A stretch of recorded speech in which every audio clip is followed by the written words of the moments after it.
नमस्कार। आज की हमारी इस कक्षा में आप सभी प्यारे प्यारे विद्यार्थियों का हार्दिक अभिनंदन है।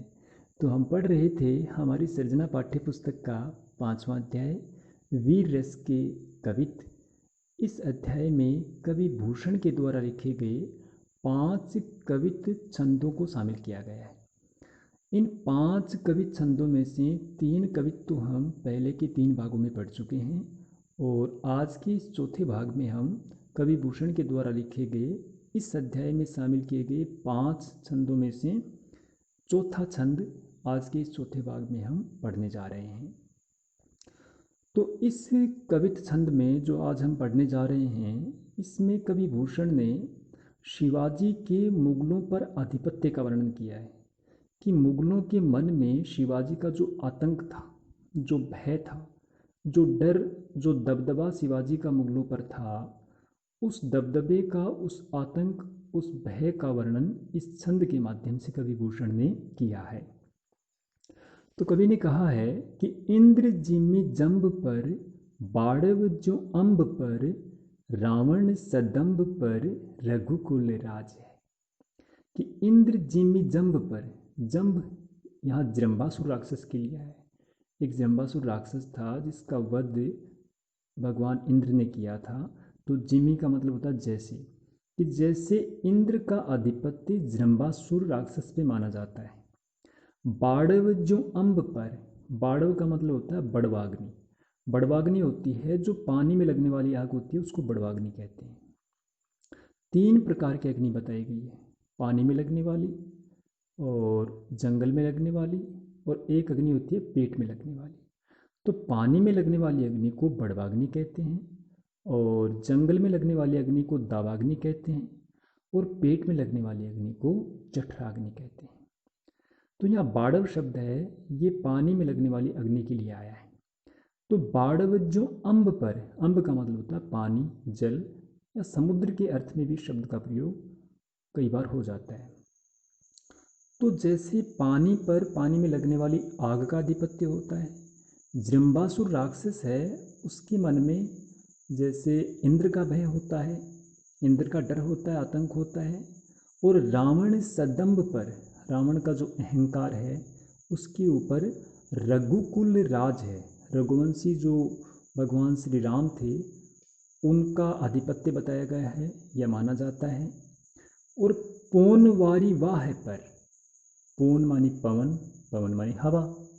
तो पौन वारीवाह पर, वारीवाह का अर्थ होता है बादल। तो इसको वैसे समझ सकते हैं हम, वारी मानी पानी होता है और वाह मानी वाहन होता है।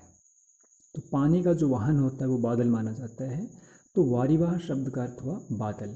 तो पौन वारीवाह पर, जैसे पवन का आधिपत्य बादलों पर होता है, जिधर हवा ले जाती है उधर ही बादल चल पड़ते हैं, तो हवा का आधिपत्य बादलों पर माना जाता है। और जैसे शंभु रत्तिनाह पर, शंभु भगवान शिव के लिए आया है, तो भगवान शिव का आधिपत्य जैसे रत्तिनाह, रत्तिनाह शब्द का अर्थ होता है कामदेव। इसको समझ सकते हैं हम, कामदेव की जो पत्नी थी उसका नाम रति था। और नाह शब्द का अर्थ होता है पति, यानी रति के पति, रति के पति कामदेव। तो कामदेव पर भगवान शिव का आधिपत्य माना जाता है। भगवान शिव जो हैं उन्होंने कामदेव को जिंदा जला दिया था। उन्होंने, कामदेव ने शिव को अपने वश में करने का प्रयास किया था, तो क्रोध में आकर के भगवान शिव ने उनको जला दिया था, ऐसा एक प्रसंग आता है। तो जैसे भगवान शिव का आधिपत्य कामदेव पर माना जाता है और बादलों पर हवा का आधिपत्य माना जाता है। जो सहस्त्र बाहु पर, सहस्त्र बाहु एक राक्षस था, सहस्त्र बाहु 1000 भुजाओं वाला एक राक्षस था जिसे भगवान परशुराम ने मारा था। तो जो सहस्त्र बाहु पर राम द्विज राज है, यहाँ जो राम शब्द का प्रयोग हुआ है वो भगवान श्री राम के लिए नहीं हुआ है, वो परशुराम जी के लिए हुआ है। द्विजराज, द्विज माने ब्राह्मण होता है और परशुराम जी क्या थे, ब्राह्मण थे। तो जैसे परशुराम जी का और सहस्त्र बाहु राक्षस पर आधिपत्य माना जाता है, डर या आतंक माना जाता है।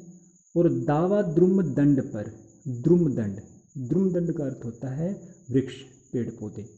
और दावा, जैसे कि मैंने पहले आपको बताया था दावाग्नि, दावा शब्द है, इसका अर्थ है दावाग्नि, जंगल में लगने वाली आग।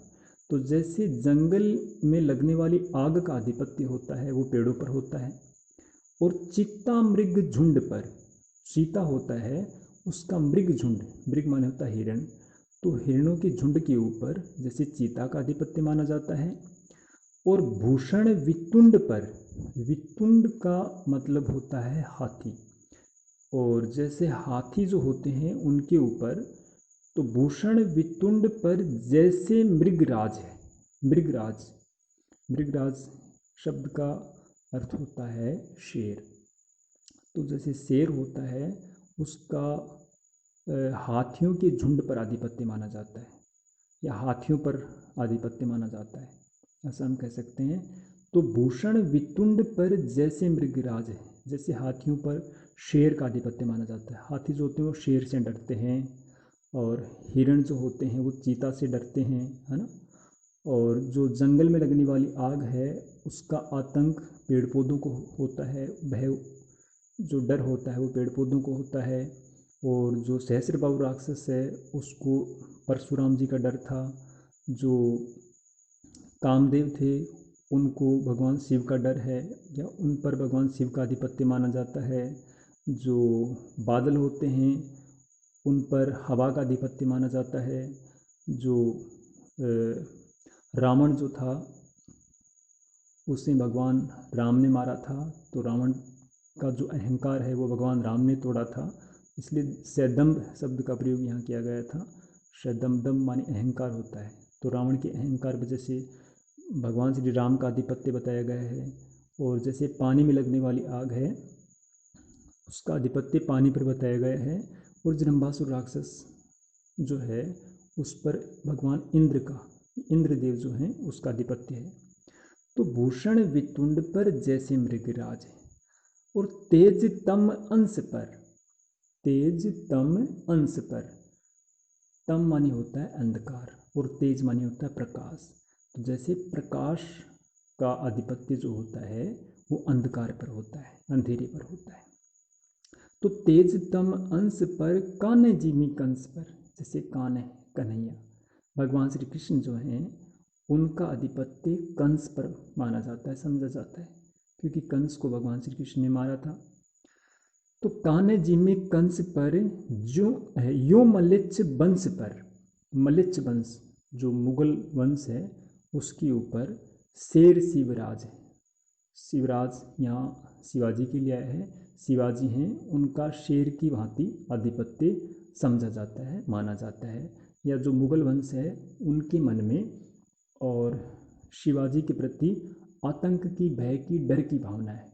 शिवाजी का आधिपत्य उसी प्रकार से, जिस प्रकार से पीछे उदाहरण दिए हैं कवि ने, उसी प्रकार से मुगलों पर समझा जाता है या माना जाता है।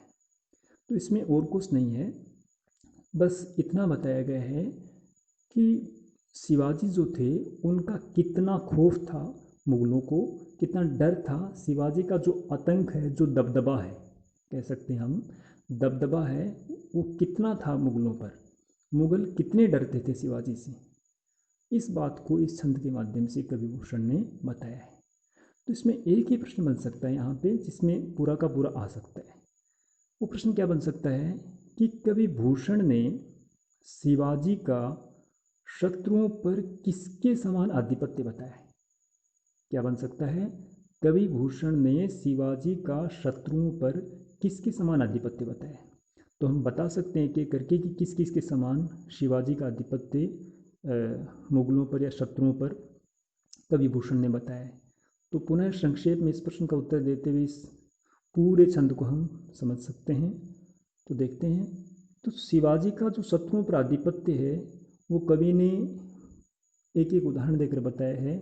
जैसे इंद्र का जरंबासुर राक्षस पे होता है, जो बड़वानल होती है, पानी में लगने वाली आग होती है, उसका समुद्र पर, पानी पर होता है। राम का रावण पर होता है, वायु का बादलों पर होता है ना। भगवान शंकर जो हैं उनका कामदेव पर है, परशुराम जी हैं उनका सहस्त्रबाहु राक्षस पे है, दावाग्नि जो है उसका वृक्षों पर है, सीता जो होता है उसका मृग या हिरणों के समूह पर आधिपत्य होता है, शेर जो होता है उसका आधिपत्य हाथियों पर बताया गया है, और जो प्रकाश होता है उसका आधिपत्य अंधकार पर होता है। भगवान श्री कृष्ण का आधिपत्य जैसे कंस पर होता है, उसी प्रकार से शिवाजी का आधिपत्य, शिवाजी का आतंक, शिवाजी का डर मुगलों पर या मुगल वंश पर कवि भूषण ने बताया है। तो इस प्रकार पूरे इस छंद को हम समझ करके इस प्रश्न का उत्तर देते हुए आसानी से कर सकते हैं। तो पुनः इसको ध्यान से पढ़िए, समझिए और